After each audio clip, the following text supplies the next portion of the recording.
कि सदगुरु कबीर का विचार हाथी का पांव है। जहां पर पढ़ा रहे थे द्विवेदी जी, वहां के छात्रों ने, वहां के विद्वानों ने आचार्य हजारी प्रसाद द्विवेदी से कहा कि द्विवेदी जी, आप इतने बड़े विद्वान हैं, आप इतने बड़े साहित्यकार हैं, और इतने बड़े विद्वान साहित्यकार पंडित होने के बावजूद भी सदगुरु कबीर का मूल्यांकन इतना साधारण तरीके से किया, ये अच्छा नहीं किया। आपके पूर्व के जितने विद्वानों ने कबीर साहब का मूल्यांकन किया तो कबीर को सूरज चांद तारे पता नहीं क्या क्या बताए, और आप इतने महान, इतने विद्वान होने के बावजूद भी कबीर का मूल्यांकन किया भी तो बस इतना कि कबीर साहब का विचार हाथी का पांव है। इतना साधारण मूल्यांकन क्यों किया? आचार्य हजारी प्रसाद द्विवेदी ने कहा कि मैं अपने शब्दों की व्याख्या मुंह से करूं तो शायद समझाने के बाद भी आप नहीं समझ पाएंगे। तो ऐसा कीजिए, एक हाथी को पकड़ के ले आइए। नहीं मिलता हो तो कोई महावत जिसके पास हाथी हो उससे संपर्क करके एक हाथी मंगवाइए। वैसा ही किया गया, एक हाथी मंगवाया गया।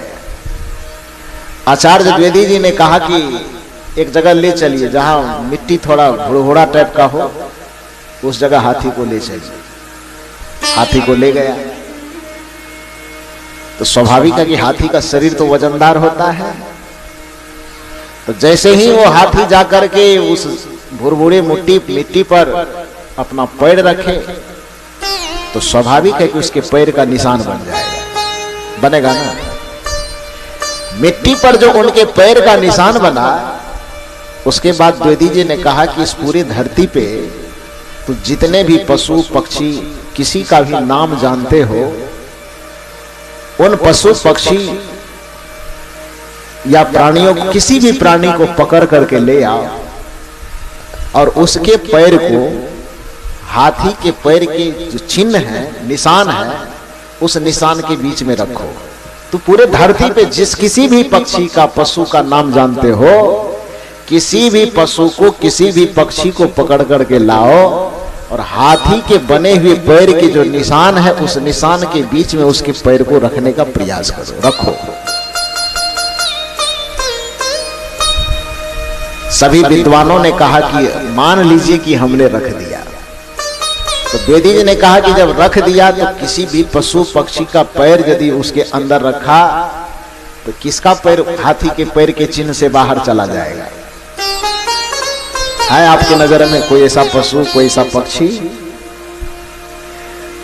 जो हाथी के पैर का निशान कहीं पड़ जाए तो उस पैर के निशान में इस धरती के किसी भी पशु पक्षी के पैर को उसके अंदर रखा जाए तो हाथी के पैर के चिन्ह से वो बाहर चला जाएगा? ऐसा कोई पशु पक्षी देखे हैं क्या? नहीं देखे।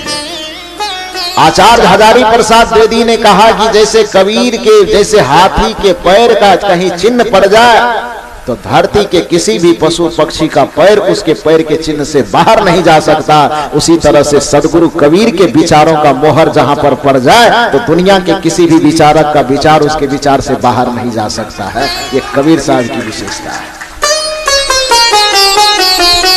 ये हिंदी जगत के मूर्धन्य विद्वान डॉक्टर हजारी प्रसाद द्विवेदी का निष्कर्ष है।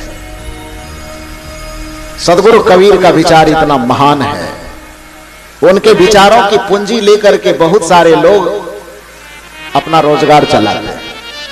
एक राजनेता अपने मंच पर जाता है तो अपनी राजनीतिक बात करने के लिए कबीर साहब के साखी का सहारा लेता है। एक सामाजिक कार्यकर्ता यदि अपनी बातों में दम लाना चाहता है तो कबीर के किसी उक्ति का प्रयोग करता है, तब उसके बातों में दम आ जाता है। एक सत्संग करने वाले मंच पर कोई साधु, कोई सन्यासी, चाहे वह किसी भी मत का हो, चाहे किसी पंथ का हो, बैठ करके सत्संग की चाहे लाखों बात कर ले, करोड़ों बात कर ले, लेकिन तब तक उसके सत्संग में दम नहीं आता है जब तक उसमें दो चार पंक्ति कबीर साहब की न घुसाई जाती है। सदगुरु कबीर के, इसलिए मैं सदगुरु कबीर के विचारों को ये कहा करता हूं कि सदगुरु कबीर अध्यात्म जगत के गवर्नर हैं। आप पूछ सकते हैं गवर्नर कहने का मतलब? आपके पास में कुछ रुपए होते हैं, 10 रुपए के, 100 रुपए के, 1000 रुपए के। वो क्या है? कागज का टुकड़ा है। लेकिन वो कागज का टुकड़ा होने के बावजूद भी महत्वपूर्ण क्यों है? उसकी कीमत क्यों है? उसकी वैल्यू क्यों है? यदि कागज का ही महत्व होता, कागज का ही वैल्यू होता, तो कोई आदमी आपको 1 ट्रक पेपर खरीद करके दे दे। 1 ट्रक दैनिक जागरण, हिंदुस्तान, प्रभात खबर का जो रद्दी पेपर है वो भी तो कागज ही है ना, कागज वह भी है। तो 1 ट्रक पेपर खरीद करके आपको दे दे और आपके ही बगल में कोई दूसरा व्यक्ति के हाथ में 2-2 हजार रुपए का नोट से भरा हुआ एक थैला दे दे। पूरा थैला लबालब भर करके 2-2 हजार रुपए के नोट की गड्डी, एक थैला उसके हाथ में पकड़ा दे। तो ट्रक भरा हुआ जिसके पास पेपर गया वो फायदा में रहेगा कि एक झोला 2-2 हजार रुपए की गड्डी गई, वो फायदा में रहेगा? कौन फायदा में रहेगा? ट्रक वाला कि झोला वाला? क्यों फायदा में रहेगा? ट्रक वाला क्यों फायदा? जो कागज की ही बात है तो झोला में तो बस 2-4-5 केजी अटेगा ना, 10 केजी ही अटे, और ट्रक में कम से कम 100 कुंटल अटेगा, नहीं तो 10, 20, 50 कुंटल तो अट ही जाएगा ना। तो एक जगह पर 50 कुंटल, 100 कुंटल कागज है, फिर भी उसकी उतनी कीमत नहीं है जितना 2000 रुपए के नोट का एक थैला में यदि 10 केजी वजन का किसी को थैला मिल जाए उसका कीमत है। क्यों? क्योंकि उस थैले में 2 से 4 उंगली का कटा हुआ कागज होगा। 2000 रुपए, उस पे 2 पर 3 सुन्ना लिखा भले हो सकता है, लेकिन उसके ऊपर, उस कागज के ऊपर में गवर्नर का साइन है, और पेपर के ऊपर में चाहे कुछ भी क्यों न लिखा हुआ हो, उसके ऊपर में गवर्नर का साइन नहीं है। इसलिए ट्रक भर कागज का महत्व नहीं है, थैले भर कागज का महत्व होगा, जबकि उसमें गवर्नर का साइन होगा। तो मतलब रुपया क्या है? कागज का टुकड़ा, उस पे जो भी लिखा हुआ उस पे गवर्नर का मुहर मारा हुआ है, इसलिए उसका महत्व है। और अदर कागज पे, दूसरे किसी कागज पे आप करोड़ों रुपए लिख दे, लेकिन उस पे गवर्नर का साइन न हो तो उस कागज का कोई महत्व नहीं है। उसी तरह से साधारण सी साधारण बात भी अध्यात्म जगत में देखा जाता है, और यदि किसी को पता चल जाता है कि यह बात किसी साधारण आदमी की नहीं, कबीर साहब की बात है, तो एक आम सी बोलचाल की भाषा, एक साधारण भाषा भी यदि यह लोगों को पता चल जाए कि कबीर साहब की कही हुई है, तो उस बातों का अपना एक अलग वजन होता है, उस बातों की एक अलग ताकत होती है। इसलिए मैं कहा करता हूं कि कबीर साहब धर्म जगत के गवर्नर है, उनके बातों का वजन होता है।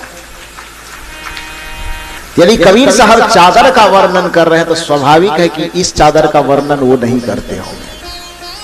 कबीर साहब किस चादर का वर्णन कर रहे हैं? हमारे आपके जीवन रूपी चादर का वर्णन कर रहे हैं। और उसी वर्णन करने की कड़ी में अभी उतना बढ़िया तो हम नहीं गा सकेंगे जितना बढ़िया सर मनोज बाबा आपको सुना रहे थे। बहुत बढ़िया वर्णन कबीर साहब ने इस भजन को गाने के पहले जो गायक गाए हैं उसमें एक बहुत बढ़िया साखी कहा है। क्या कहा है? कबीरा जब हम पैदा हुए जग हंसे हमरो, ऐसी करनी कर चलो हम हंसे जग रो। सदगुरु कबीर कहते कि हे मानव, जब तू इस धरती पे जन्म लेके आया था तुमको देख करके सभी लोग हंसते थे, बस अकेला तू ही रोता था। लेकिन तुम्हें 60 वर्ष 70 वर्ष 100 वर्ष का जो ये अवसर मिला है, इसमें थोड़ी बाजी को पलट दे तुम। 60 वर्ष 70 वर्ष 80 वर्ष की अवधि में कुछ ऐसा करके जा इस दुनिया में कि जब तू आया था तो तू रो रहा था, बाकी सब लोग हंस रहे थे। और 60, 70 और 80 वर्ष के अवधि में कुछ ऐसा कर, ऐसी करामत कर इस दुनिया में, ऐसा काम करके चला जा इस दुनिया से कि जाते वक्त अकेले तू हंसता जा, बाकी तुम्हारे लिए पूरे दुनिया के लोग आंसू बहा के रोते गए। ये भला आदमी संसार से चला गया, अब दुनिया में अंधेरा मच जाए। ये लोगों को ये कहने पे विवश होना पड़े, बस इतना सा कह दे आपका जीवन सफल हो गया, लौकिक जीवन सफल हो गया। कबीरा जब हम पैदा हुए जग हंसे हम रोए, ऐसी करनी कर चलो हम हंसे जग रोए। और यह काम होगा कब? जब जीवन भर आप एक ही प्रयास करेंगे कि हमारे इस जीवन रूपी चादर पे कहीं से कोई दाग न लगे। हमारे और आपके जीवन की सबसे बड़ी सफलता बस इस दो बात में निहित है। पहली बात कि हमारा जीवन का बाहरी हिस्सा बेदाग रहे, उसमें कोई दाग न लगे। अब दूसरा, हमारे जीवन का आंतरिक हिस्सा बेदाग रहे, कहीं पर चिपके नहीं, आसक्त नहीं हो, मोह की रस्सी में बंधे नहीं। ये दो काम यदि व्यक्ति करने के लिए जान जाए, बाहर से बेदाग और भीतर से बेलाग। बेलाग माने समझते हैं ना? लाग माने लगाओ, लाग माने चिपकाओ, लाग का मतलब जुड़ाओ। तो बाहर से हमारा जीवन बेदाग हो, अब भीतर से हमारा जीवन बेलाग हो, कहीं पर लगाओ, कहीं चिपकाओ, कहीं आसक्ति न हो, जीवन सफल हो गया। होता क्या है कि बेलाग की बात तो थोड़ी दूर की बात है, पहले आदमी अपने जीवन को बेदाग बनाने की तो कोशिश करे। बेदाग अपने जीवन को वही व्यक्ति रख सकता है जो कम से कम अपने जीवन को समझ रहा है, जीवन के महत्व को समझ रहा है और इस जीवन की कीमत को समझ रहा है। जो व्यक्ति अपने जीवन के महत्व को, जीवन के कीमत को नहीं समझता है, वह हीरा जैसा अनमोल जीवन पाकर के भी कौड़ी के भाव में फेंक देता है। उसके हाथ में यह जीवन साबुत नहीं बचता, उसके हाथ में यह जीवन चकनाचूर हो जाता है। आप कहें कैसे? इसको एक उदाहरण से समझिए। एक छोटा सा बच्चा था, वह बच्चा खेलते खेलते अचानक एक चमकता हुआ पदार्थ पाया। छोटा बच्चा था, उस चमकते हुए पदार्थ को अपने हाथ में लिया। बचपना होने के नाते वो बच्चा समझ नहीं पाया कि ये कांच है कि हीरा है कि क्या है, नहीं है, उसे क्या समझ। चमक रहा है, अच्छा लग रहा है, बच्चा के लिए वही सब कुछ है। संजोग की बात है कि वह बच्चा बकरी चराने का काम करता था। अपने गांव के 10 लोगों की बकरी ले लेता था, कहीं सड़क के किनारे मैदान में चराने के लिए चला जाता था। 2 दिन 4 दिन उस बच्चे ने जो पाया हुआ वो कांच चमकता था, उस चमकदार कांच को, शीशे को लेके खूब खेला। लाठी से, डंडे से, पैर से, हाथ से फेंक के जिस तरह से खेलने का मन हुआ उस तरह से उससे खेला। और बचपना का यह स्वभाव होता है कि चाहे वो कितना भी सुंदर चीज क्यों ना हो, थोड़े दिन के बाद मन तो भर ही जाता है ना। खेलते खेलते बच्चा को लगा कि अब इससे हम क्या खेलना। संजोग से देखा तो उसमें एक छोटा सा छेद था।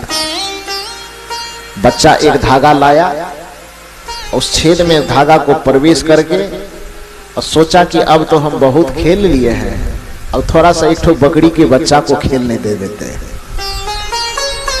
पकड़ के लाया एक बकरी के बच्चा को, उसमें धागा दे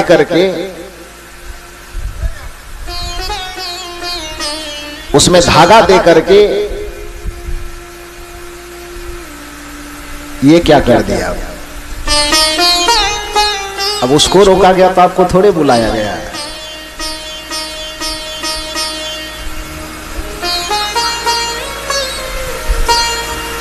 जब तक प्रवचन चले, कैमरा लगा हुआ है, इसको अभी 170 देश के लोग देख रहा है। कितने लोग देख रहे हैं? कि पूरे प्रवचन को आप पंडाल में क्या कर रहे हैं, टांग फैला के बैठे हैं कि माथा ऊंचे किए हुए हैं। 170 देश के लोग देख रहा है। और जब तक यह कैमरा चले कोई प्रसाद चढ़ाने प्रणाम करने मत आइए। जब प्रवचन बंद हो जाए तो फिर जितना प्रणाम करना हो हम बैठे रहेंगे। आप कहिएगा भर रात बैठे रहिए, हम प्रणाम करते रहेंगे, हम बैठे रहेंगे। आइएगा, प्रणाम करने की मनाही नहीं है। मनाही इस बात की है कि आप जो हरकत करते हैं उसको दुनिया देखा है, इसलिए ऐसा नहीं कीजिएगा। कोई भी व्यक्ति जब तक प्रवचन चले कैमरा के आगे में नहीं आइए। बोलिए सदगुरुदेव की।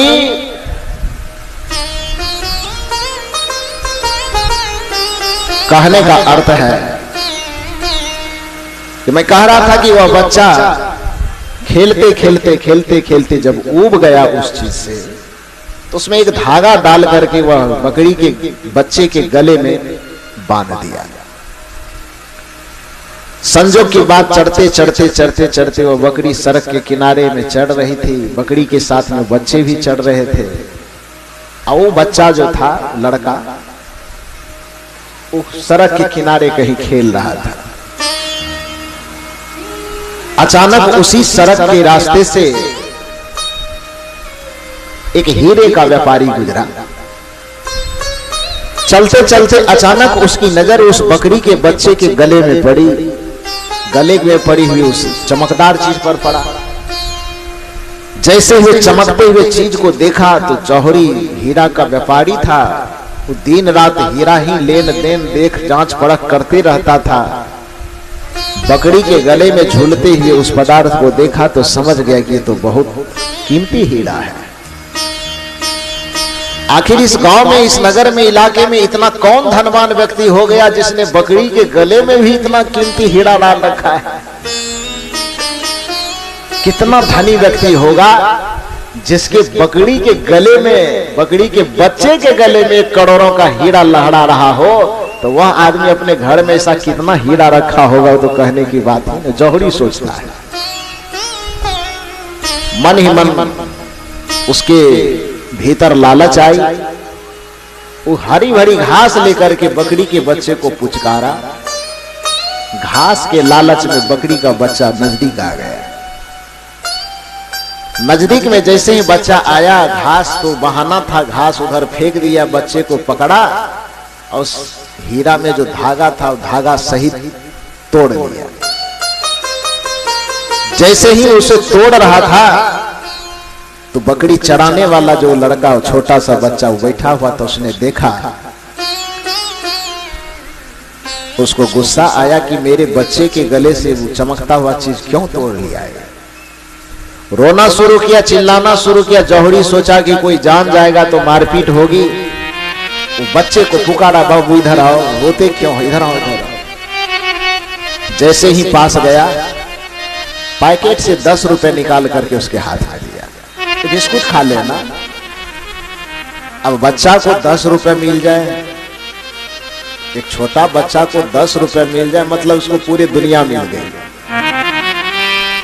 वो बात अलग है कि बड़े आदमी के लिए अभी 10 रुपए लेकर के बाजार जाएगा तो शायद एक बढ़िया चॉकलेट भी हो पाए कि ना हो पाए, वो अलग बात है। लेकिन एक बच्चे के हाथ में, छोटे बच्चे के हाथ में 10 रुपए चले जाने का मतलब है पूरी दुनिया चला जाना। उस बच्चा को लगा कि जब 10 रुपए मुट्ठी में आ गया तो क्या है चमकने वाला, ले जाए ना ले जाए क्या मतलब है। वो खुश हो गया, रोना बंद कर दिया।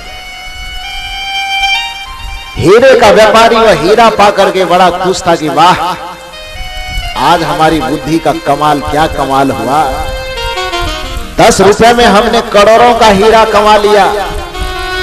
खुशी के मारे वो एक वृक्ष के नीचे गया, मुट्ठी में हीरा लिया, खुशी से झूम करके हाथ को एकदम पूरा कसता है। जैसे ही वह हीरा हाथ में लेकर के खुशी से मुट्ठी कसता है कि हीरा चकनाचूर होकर के हाथ में धूल बन गया। हीरे का व्यापारी बैठ करके माथा पीटता है और माथा पीटते हुए उस हीरा को सामने में रख करके और पूछता है हीरा से, जहां तक मेरी नजर का सवाल है, आज से 30-40 वर्ष से मैंने हीरे का धंधा किया है, हीरे का व्यापार किया है, मेरा नजर धोखा नहीं खा सकता। तू सच्चा हीरा है, मैं जान रहा हूं, कीमती हीरा है, कोहिनूर हीरा है, ये भी मैं जान रहा हूं, लेकिन मैं ये नहीं समझ पा रहा कि एक वास्तविक हीरा होने के बावजूद ही मात्र मुट्ठी के बंद करने से तू धूल कैसे बन गया। जबकि हीरे की सच्ची पहचान यह होती है कि हीरे पर यदि कड़े हथौड़े का चोट भी मारा जाए तो हथौड़ा टूट सकता है, लेकिन हीरा नहीं टूट सकता। यह हीरे की पहचान है। तो जो सैकड़ों चोट मारने के बावजूद भी, हथौड़े पर हथौड़े का चोट वार करने के बावजूद भी जो हीरा नहीं टूट सकता, वह जोहरी पूछता है कि भला बताओ, मेरे मात्र मुट्ठी को जोर से बंद करने से तू धूल कैसे हो गया। हाथ में जो रखा हुआ वह हीरा का धूल था। उस धूल ने उस जोहरी से कहा, अब ये मत कहिएगा कि वो हीरा का धूल कौन मुंह से बोल रहा था। भावात्मक संवाद है, दार्शनिक संवाद है, भाव का संवाद है। मुंह से बोले कि ना बोले, भाव से बोल रहा है। वो हाथ में बना हुआ धूल जो हीरा था, उस हीरे ने कहा कि हे जौहरी महाराज, मैं तो कुछ बताना नहीं चाहता, लेकिन तो आंसू बहा बहा करके पूछ रहा है तो अब बोलना ही पड़ेगा। मैं कहीं धूल में पड़ा हुआ था, वह नन्हा सा बालक मुझे कहीं से पाया, मैं उसके हाथ में चला गया। 10 दिन तक लगभग उस बच्चे ने लात मार मार करके मुझसे खेला, डंडे मार करके खेला, कई बच्चों के बीच में उठा के फेंका, क्या किया नहीं किया, फिर भी मैं खुश था। मुझे जरा सी भी नाराजगी नहीं हुई, क्योंकि वो बच्चा था और मैं जानता हूं कि ये बच्चा भला हीरा की कीमत क्या जाने, हीरा क्या होता है इस बच्चे को क्या पता। यहां तक कि वो लात से खेल करके अपमान किया, वो अपमान भी मैं सह गया। उसने लाठी डंडे से मुझे पीटा, वह अपमान भी सह गया। और सबसे बड़े जलील की बात तो ये हो गई कि मुझको राजा के मुकुट पे होना चाहिए था और मुझको बकरी के बच्चे के गले में डाल दिया गया। उस अपमान को भी मैं सह गया, क्योंकि अपमान करने वाला कोई समझदार नहीं था, वो नादान बच्चा था। उसके बचपना को जान करके मैं सब कुछ को झेल गया। लेकिन जहां पर तक तू अपने हीरे की पहचान पे दंभ कर रहा है, तू कहता है कि मैं 40 वर्ष से हीरे का व्यापारी हूं, हीरे की असली और नकली की पहचान मेरे पास है, तो तू ये बता कि जब तू ये जान रहा है कि मैं असली बच्चा तो ये समझ रहा था कि चमकता हुआ कांच का टुकड़ा है, तो वो मेरे साथ यदि गलत व्यवहार किया तो उसका कोई दर्द मेरे पास नहीं है, कोई दुख मेरे पास नहीं है। लेकिन तू एक हीरे का व्यापारी होकर के, हीरे का जौहरी होकर के, सच्चे और झूठे हीरे की पहचान करने के बावजूद भी जब तू ये जानता था कि मेरी कीमत करोड़ों रुपए में है, तो तू उस बच्चा से मेरा मात्र 10 रुपए कीमत लगा करके खरीदा। करोड़ों का कीमत होने पर भी तूने मेरी औकात सिर्फ 10 रुपए की नापी, तो मैं तुम्हारे हाथ में जाकर के धूल न बन जाऊं तो क्या बनाऊं, भला तुम्हें बताओ। कीमत मेरी करोड़ों की है, तू मात्र मेरा मूल्यांकन 10 रुपए का किया। तू मेरा महत्व, मेरा वैल्यू मात्र 10 रुपए लगाया, ये दुख में बर्दाश्त नहीं कर पाया। वो बच्चा लाठी से खेला, बर्दाश्त नहीं, क्योंकि वो बच्चा जान नहीं रहा था कि हीरा है कि कांच है। लेकिन तू हीरे का जौहरी होकर के भी मेरा कीमत मात्र 10 रुपए लगाया, ये दुख बर्दाश्त नहीं कर सका, टूट करके चकनाचूर हो गया। सदगुरु कबीर कहते हैं कि हे मानव, आपको भी ये मानव जीवन रूपी जो चादर मिला है, ये भी हीरे जैसा कीमती है। इस चादर की कीमत को तो पहचानो। जो इस चादर की कीमत को पहचान जाएगा, भला उससे खैनी कैसे खाया जाएगा। जो इस चादर की कीमत को पहचान जाएगा, उससे बीड़ी कैसे पिया जाएगा। जो इस चादर की कीमत को पहचान जाएगा, उससे शराब कैसे पिया जाएगा। जो इस चादर की कीमत को पहचान जाएगा, वो दूसरे की निंदा क्यों करेगा, कैसे करेगा। कबीर साहब ने इस मानव जीवन को हीरा कह करके संबोधित किया। भजन बिना नर बावरे, भजन बिना नर बाबरे तो हीरा जन्म गवाया रे तूने हीरा जन्म गवाया।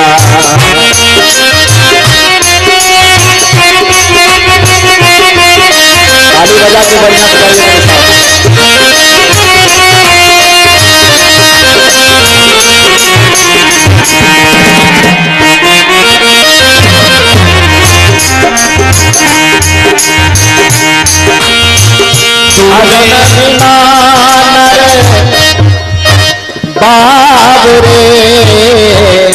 भजन बिना नर बाबरे तूने हीरा जन्म गवाया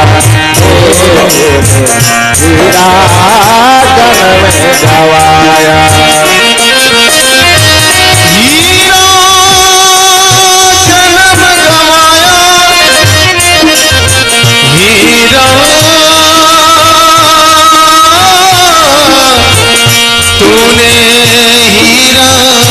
जन्म गवाया हो हीरा जन्म गवाया।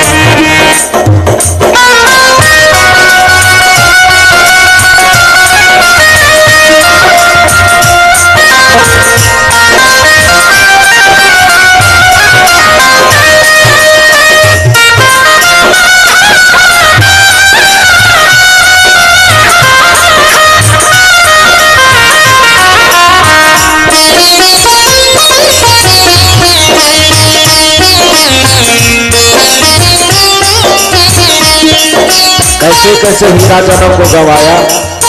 कबीर साहब आगे की कड़ी में कहते हैं, कभी न आया साधु संगत में, कभी न हरि गुण गाया, कभी न हरि गुण गाया, कभी न आया साधु संगत में, कभी ना हरि गुण गाया तूने, कभी ना हरि गुण गाया। बही बही मरे बल की लाई, बही बही मरे बल की लाई, अब समय पछताया तूने जन्म गवाया हीरा जन्म गवाया। अंत समय पछताया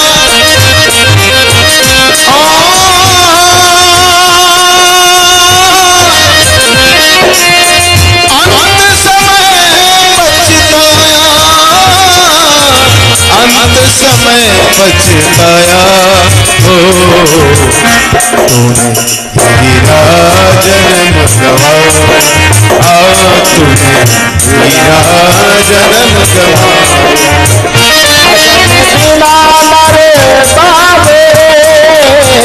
भजन बिना नर बाबरे तूने हीरा जन्म गवाया, हीरा जन्म गवाया हो तूने हीरा जन्म गवाया।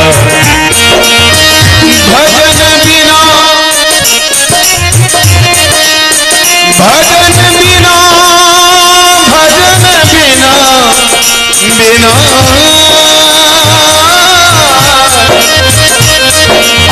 भजन बिना तूने हीरा जन्म गवाया, तूने हीरा जन्म गवाया, तूने हीरा जन्म गवाया, तूने हीरा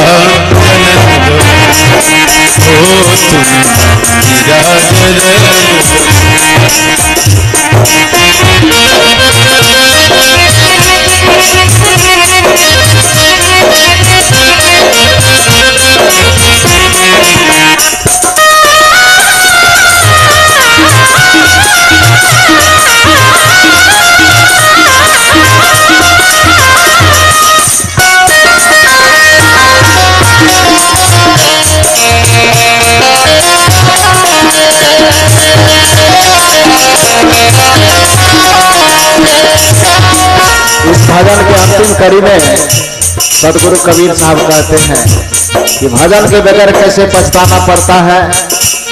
मानव को संबोधित करते हुए कबीर साहब कहते हैं, तो बंदे माया के लोभी ममता महल चुनाया, तो बंदे माया का लोभी ममता महल चुनाया, ओ ममता सुनाया। कहीं कबीर एक राम भजे बिन, कहीं कबीर एक राम भजे में अंत समय पछताया तूने, अंत समय पछताया तूने, हीरा जन्म गवाया, हीरा जन्म गवाया, ओ तूने हीरा जन्म गवाया। ओ भजन बिना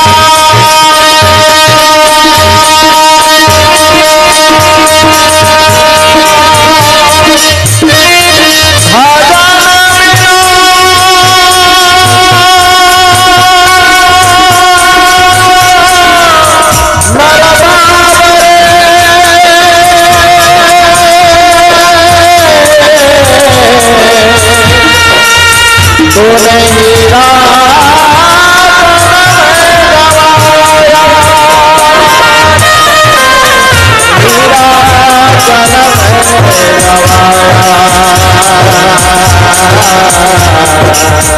हीरा जन्म गवाया, दे तो हीरा जन्म गवाया, दे तूने हीरा जन्म गवाया।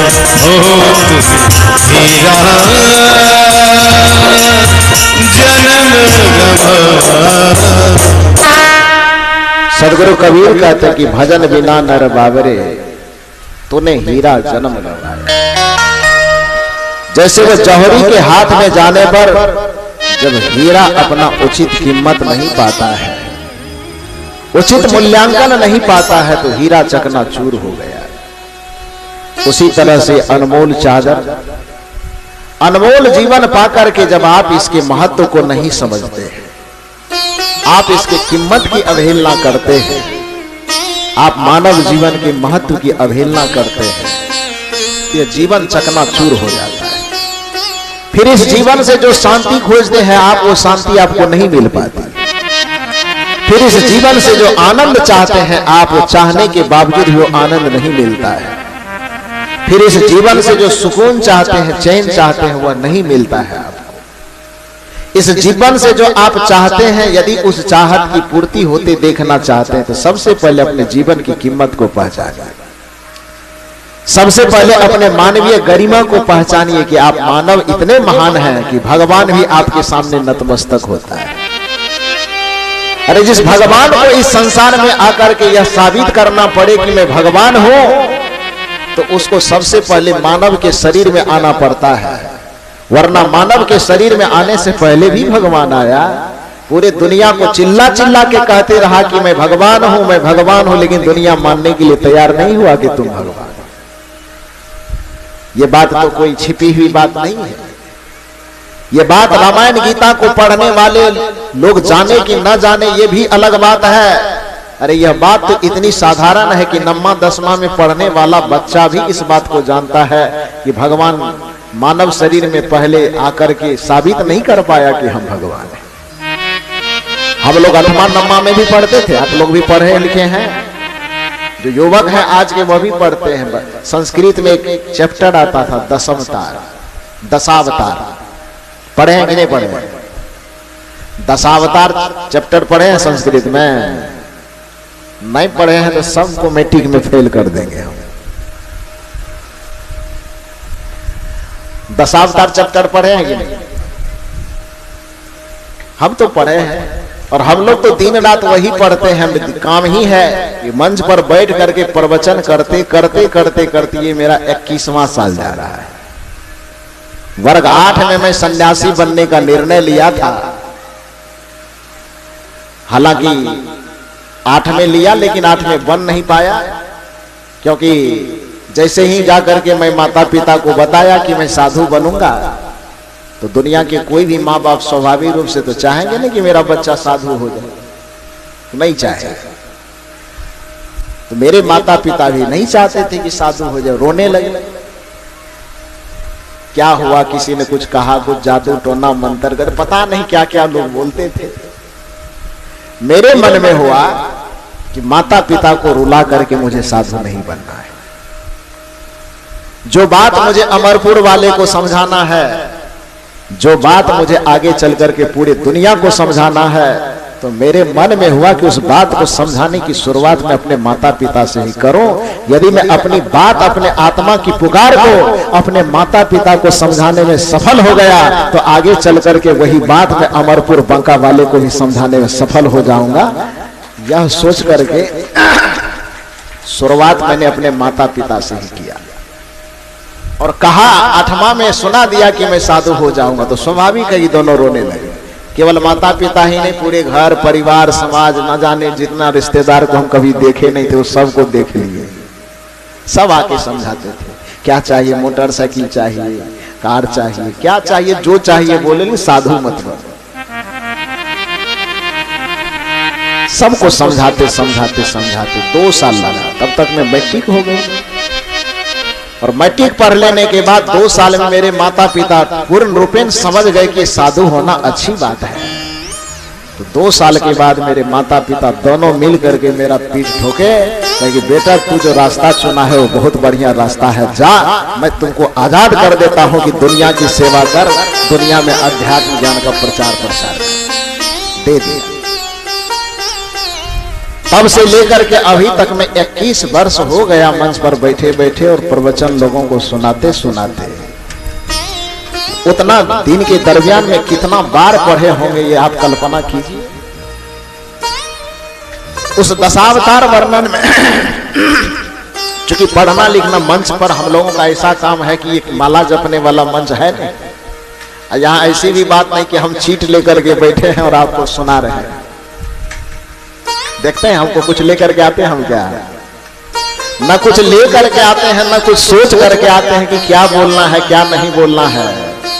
मंच पर आते हैं, आप ही के तरह श्रोता के तरफ बैठ जाते हैं और हमारे परम श्रद्धेय मनोज बाबा जैसे कोई व्यक्ति कुछ बढ़िया चीज बोल देते हैं, गा देते हैं, तो उसी में से एक ठो लेकर के बस आप लोगों को सुनाना शुरू कर देते हैं। यह बात साधारण बात नहीं है। एक छोटे से बात को पकड़ करके उसका घंटों विश्लेषण कर देने के लिए कितना वहां मेहनत घर पे करना पड़ता होगा, कितनी पढ़ाई करनी पड़ती होगी, ये सोच करके आप देखिए, तब पता चलेगा। आप वो पढ़ने के दरमियान में दशावतार वर्णन यदि आप पढ़े हैं तो जानते होंगे कि भगवान इस संसार में सबसे पहले किस रूप में आए। इस संसार में जो भगवान आए सबसे पहले किस रूप में आए, आप लोगों को पता है? नहीं पता है तो हिंदुस्तान में काहे के लिए चले जाइए कहीं दूसरे देश में।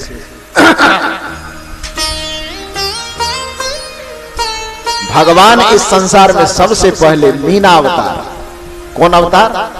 मीन अवतार, माने मछली का अवतार, मछली के रूप में आए। और मछली के रूप में आकर के भगवान ने पूरी दुनिया को चिल्ला चिल्ला के सबके घर में जा जा के कहा कि हे हो हम ही छिए भगवान, मान लेन। मछली वाला भगवान, ध्यान दीजिए, ये बात मैं बना के नहीं कह रहा हूं, आप लोग पढ़े हैं ना। भगवान का सबसे पहला अवतार किस रूप में? मत्स्य अवतार, यानी मीन अवतार। मत्स्य कहिए मीन कहिए, उसका मतलब मछली होता है।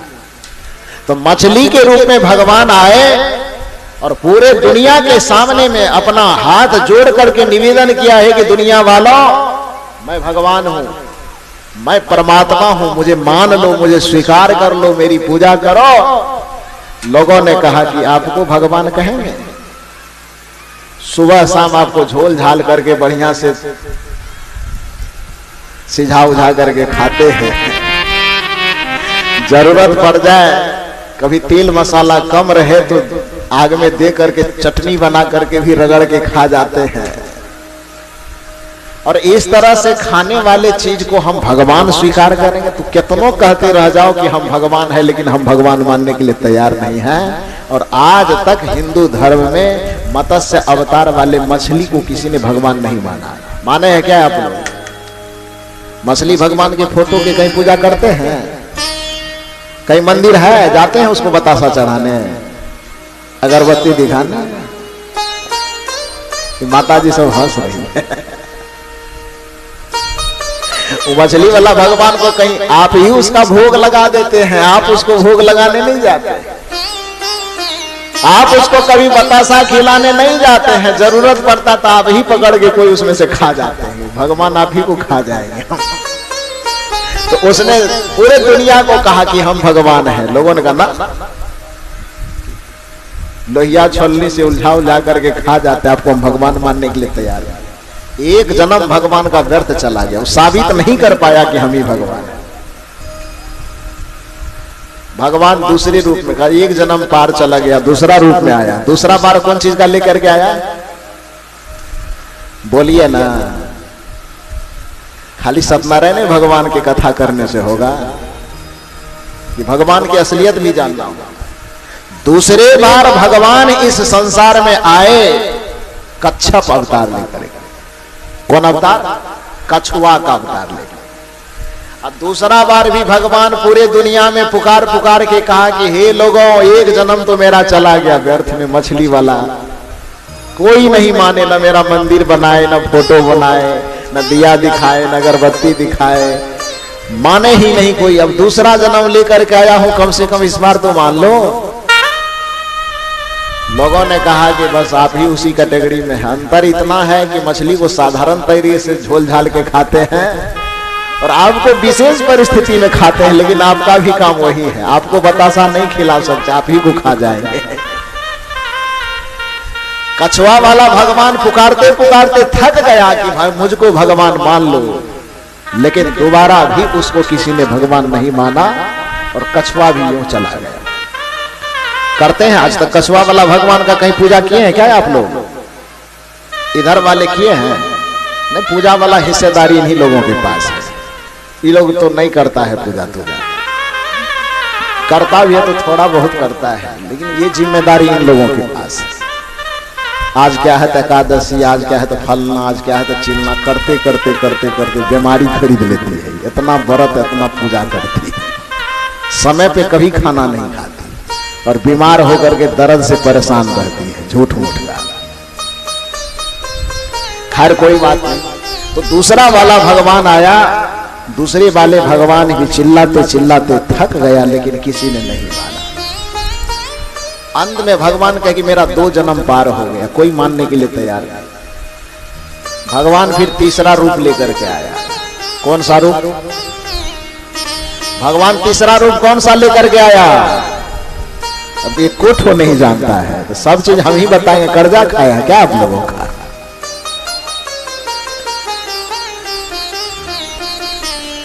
क्या का विचार है? बता दे कि नहीं बता दे? हाथ उठा के बताइए तो बताओ। भगवान तीसरा रूप लेकर के आए, वराह अवतार। वराह माने सुअर का अवतार लेकर। सुअर का अवतार लेकर के भगवान जी आए, और वह भी सबके घर घर दरवाजे दरवाजे जाके कहे कि 2 जन्म मेरा पार चला गया, इस बार कम से कम मान जाइए कि हम भगवान हैं। लोगों ने कहा कि वो 2 ठोको तो थोड़ा बहुत चलबो करता मानने के लिए, लेकिन आप जो रूप लेकर के आए हैं तो पहले से लाठी डंडा तैयार रखे। गेट के बाहर ही रहिएगा तो इतना डंडा मारेंगे कि आपको भाग जाना पड़े। सुअर को कोई पसंद करता है? करता है? लोगों ने कहा कि वो 2 ठो मछली वाला और कछुआ वाला था, थोड़ा बहुत चलता भी, उसके सामने में खड़ा होने में भी थोड़ा अच्छा लगता है।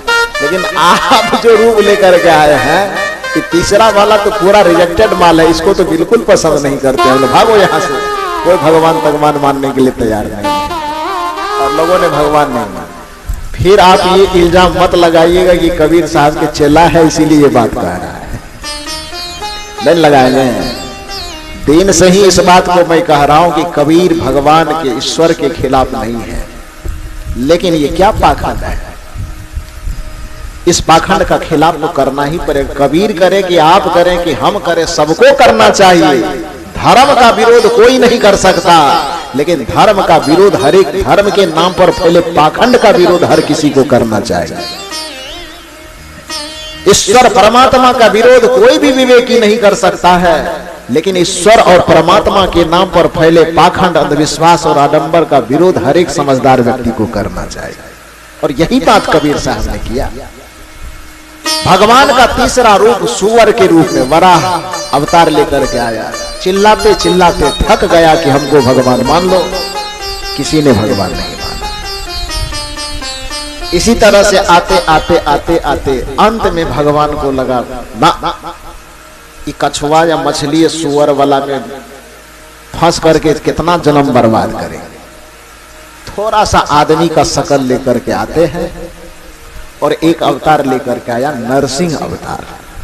आधा जानवर और आधा आदमी लेके आया ना, आधा मनुष्य और आधा पशु का रूप धारण करके जब भगवान इस संसार में आए और उसने कहा कि अब तो कम से कम पहचानो, आधा तुम्हारा वाला है आधा पशु वाला है।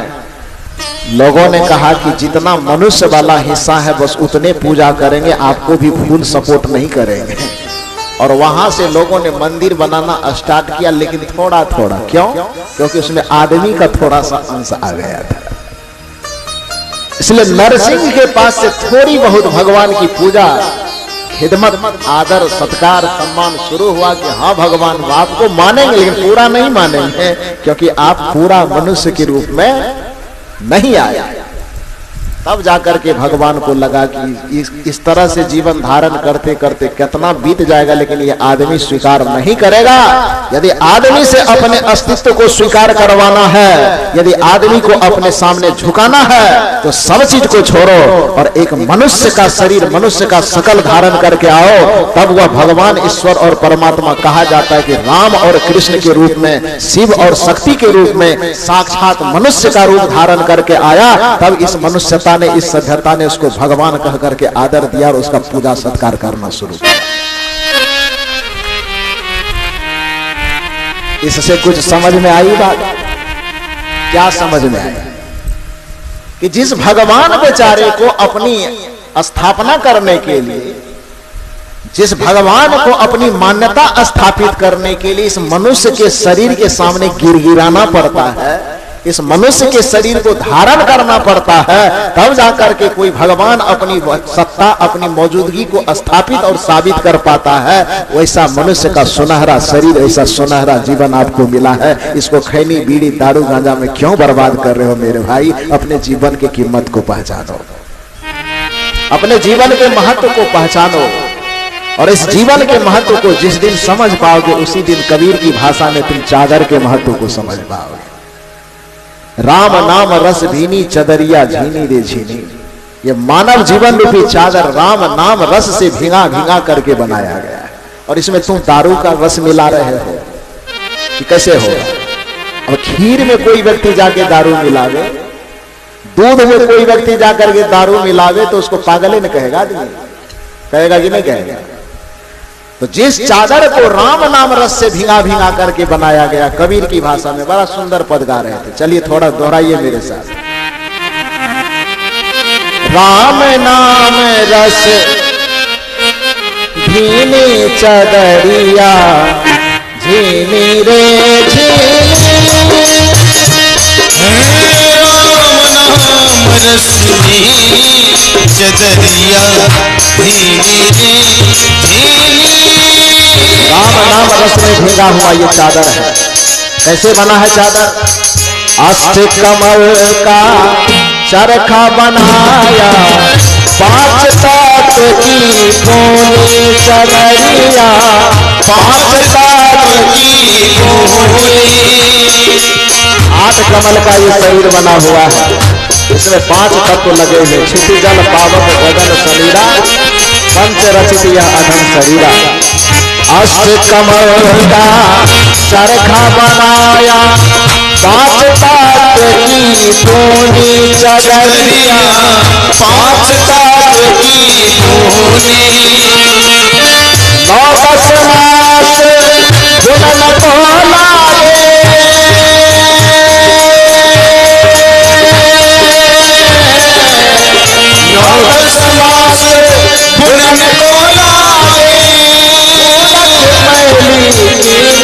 चदरिया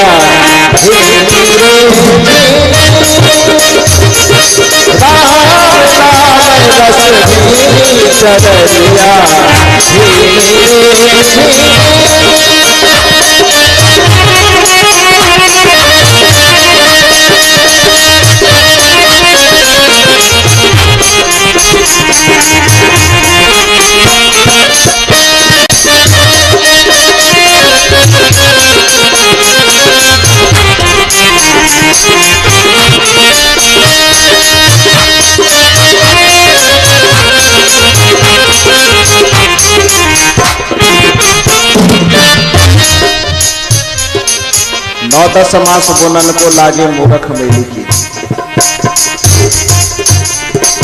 और ये मैला होता क्यों है? क्योंकि जब यह चादर बन करके घर आता है, ये जीवन इस संसार में आता है, तो होना यह चाहिए कि इसको गुरु के हवाले कर देना चाहिए। जो व्यक्ति अपने जीवन को गुरु के हवाले कर देता है, उसके जीवन रूपी चादर पे दुनिया का दाग नहीं चढ़ता। जो गुरु रंगरेज इस जीवन को ऐसे रंग में, ज्ञान के रंग में, भक्ति के रंग में, त्याग के रंग में, वैराग्य के रंग में, साधना के रंग में, तपस्या के रंग में इतना डुबा देते हैं कि दुनियादारी का रंग इससे नहीं चढ़ता। लेकिन हमने किया क्या?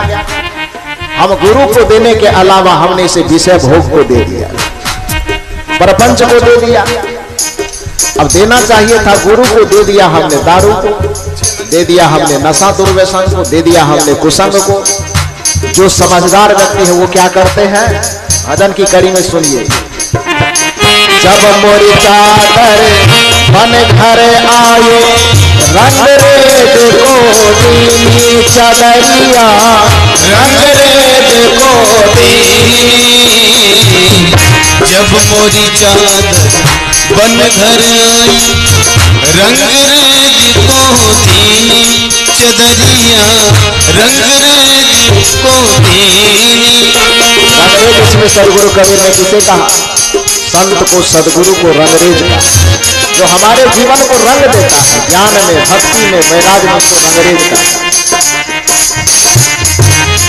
जब मोरी चादर बन घर आओ, रंग रेत को दीनी चदरिया, रंग रेत को दीनी।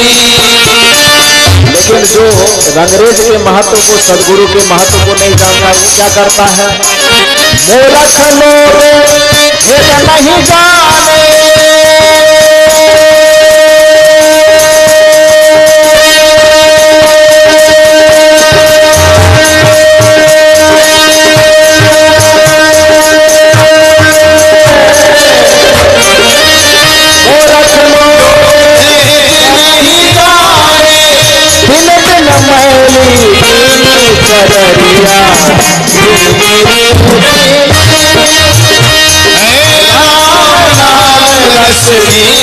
चदरिया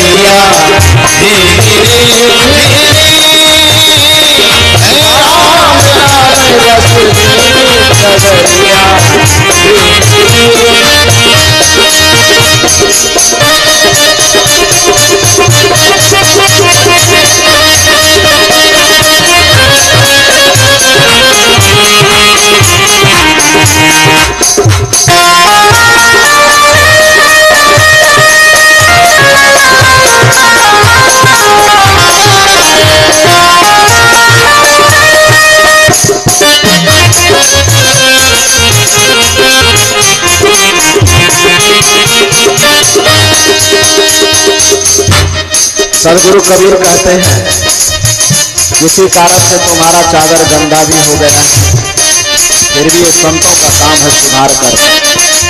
चादर गंदा भी हो गया है, ये संतों का काम है उसको साफ करना। भगवान की तरह मैं दंड नहीं दूंगा, क्योंकि भगवान की तरह ये संत लोग हाथ में त्रिशूल, भाला, फरसा लेकर के नहीं चलते। यदि गलती करोगे तो तलवार से गला ही काट देंगे, ये संत नहीं करते। गलती करोगे तो सुदर्शन चला के गला ही काट देंगे, ये संत नहीं करते हैं। यही कारण है कि संत के सामने में गला काटने वाला अंगुलीमाल भी पहुंच जाता है, तो संत उस पर प्रहार नहीं करते हैं, बल्कि संत उसके जीवन का सुधार करके उसको सीने से लगा लेते हैं। एक संत के सामने में रत्नाकर डकैत जाता है, हजारों लोगों को लूट चुका है, हजारों लोगों को तबाह कर चुका है। वह रत्नाकर भी जब सप्तऋषि के शरण में जाता है तो सप्तऋषि उसे त्रिशूल से उसका पेट नहीं फाड़ते, सुदर्शन से उसका गला नहीं काटते, बल्कि उसको सुधरने का अवसर दे करके उसके जीवन में परिवर्तन ला करके वो सप्तऋषि से अपने गले से लगा लेते हैं और गले से लगाने पर उसमें ऐसा सुधार ला देते हैं कि उल्टा नाम जपत जग जाना वाल्मीकि भय ब्रह्म समान। वह रत्नाकर डकैत वाल्मीकि ब्रह्म के समान हो जाता है। संत ये काम करते हैं। सदगुरु कबीर कहते हैं कि ये जीवन रूपी चादर लेकर के आए, गंदा तो करना नहीं चाहिए था, लेकिन नादानी में तुमने जो गंदा कर भी दिया है तो चलो थोड़ा देर के लिए मैं माफ कर देता हूं, अभी भी सुधरने का अवसर देता हूं। और कबीर साहब कहते हैं चादर ओढ़े शंका मत करियो, दो दिन तुमको दीनी चढ़िया, दो दिन तुमको चादर ओढ़ शंका मत करियो, ये 2 दिन तुमको दीनी चदरिया, 2 दिन तुमको दीनी। 2 दिन का मतलब थोड़ा दिन, 2 दिन का मतलब कुछ दिन, सुधरने का मौका देते। डरो मत, गुरु का दरबार डरने के लिए नहीं होता है। हम लोग भजन में गाते हैं दरबार में सच्चे सदगुरु के दुख दर्द मिटाए जाते हैं, दुनिया के सताए लोग यहाँ सीने से लगाए जाते हैं। जब जीवन दुख से घिर जाए, कोई बात समझ में न आवे, तब करके भरोसा सदगुरु के उनके शरण में आ जाना। ये सदगुरु मौका देते हमें सुधरने का, अपने जीवन को संवारने का। कबीर साहब कहते हैं चादर ओढ़े शंका मत करियो, 2 दिन तुमको दीनी चदरिया, 2 दिन तुमको दीनी। मूरख लोग भेद नहीं जाने,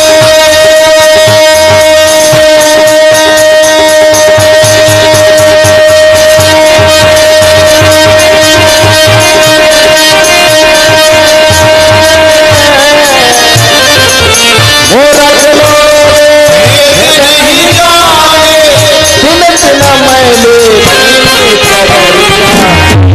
दिन मैले रस चदरिया,